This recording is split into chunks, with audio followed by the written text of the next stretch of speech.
team would not have come this far without the professional body who support them financially. So on behalf of the professionals, briefly, to just speak, allow me to invite Wafula Wabuge to also make some brief remarks. Tumpigie makofi tafadhali akija. Karibu.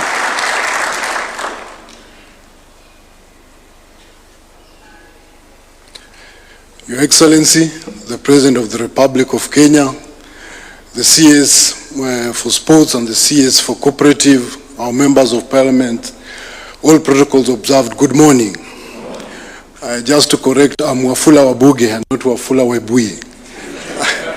We're excited to be here, Mr. President, this morning because of the work that you are doing.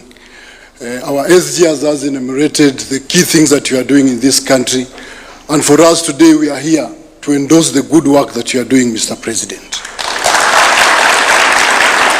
One thing that stands out, Mr. President, is that AFC Leopard is always a launching pad for the great leaders that we have here today. Seated in front of us, the CS for Cooperative was once a treasurer at AFC Leopards, and see where he is today. Mr. President, the CS for Cooperative took me from the banking profession and took me to politics as an ODM candidate in Bungoma. And when he did that, Mr. President, today we have the Secretary General of ODM here who also served in AFC Leopards Committee as the Secretary General. We are also glad to have the MP for Shinyalu, who is also has been an ex-co member of AFC Leopards, and we are excited to have him. And finally, Mr. President, we have an adopted son from the Kalenjin community that we took over and gave him the opportunity as a senator for Trans Nzoia. He has always been the champion and the ambassador of AFC Leopards in Trans Nzoia. Mr. President, we are here today to encourage you. There is a word spoken against a certain Spanish philosopher is called Don Quixote de Cervantes.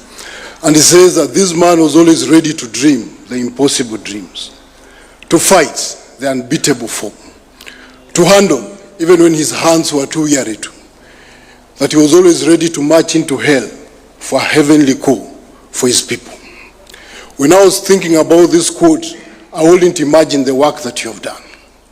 Challenges have been there, but your courage and your boldness to rise beyond critics, to rise beyond naysayers, and stand up and say, there comes a time that Kenya must be transformed, and this is the moment. So as a people, from Western people, the SG has enumerated that we are here, but we also understand the work ahead of us. We also know the desires of your heart in the next 11 months. And as we stand here, Mr. President, we are here to tell you, kuna mambo mengi inaweza kuwa inapiga kelele huku nje, lakini vile SG wetu wamesema, there are things that you have done that we look forward and say, has this been done in 4 years? Today you might be criticized, today people might talk a lot, but the only mistake that you did, coming from your background, you felt that every sector of Kenya must be empowered. And that's why through our CS here, Western, a community that was once bedeviled with poverty, we are now rising. Why? Because of the coffee farming and revitalization that is being championed by our minister here. Right now, Western, we are also on the map as the people who are also going to benefit from coffee. And we see the transformation that has happened through the CS, and we are saying that this man is a man that we need to hold close because he has empowered us. Mr. President, tukienda nyumbani tulikuwa tunakaa kwa njia. Siku 3 tunafika Christmas imeisha. Mr. President, Waluya tunahamanga kila siku tukienda Christmas. Christmas yetu inatupata hapa Gilgil. The project that you are doing on that road from Rironi to Mau Summit, our people in Western are assured that this time round, Christmas will get us home. So all these things that you have done, Mr. President, we appreciate you.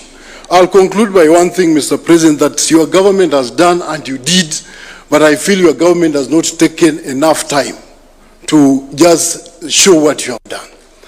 Mr. President, the world is moving towards stable coins and cryptocurrencies. Beyond being a sportsman here, people in the other world call me the stable coin evangelist. And I believe this one is the most critical thing. When the world was still grappling, the MICA law was passed. June last year, President Trump signed the Genius Act. 4th November last year, Mr. President, you signed the VASP bill in Kenya. A total transformation of how finances are going to happen. Mr. President, hawa watu waongelee hii kitu. We are the pace setters for Africa, and just as the M-Pesa did it, we are also the players within that industry also going to take it from where you did, and Kenya will be transformed as the Silicon Savannah of Africa once more and globally. Thank you, Mr. President. Na tukimalizia mambo ya siasa, Mr. President, sisi Western tutakuwa nyuma yako. And the person who is going to hold us to come before you is none other than CS Oparanya. Mr. President, sisi tukirudi nyumbani pia sisi tunasema CS Oparanya pia ako kwa lineup ya kuwa considered deputy president seat. Watu wa Western tutapambana nayo. Asante sana, Mungu akubariki.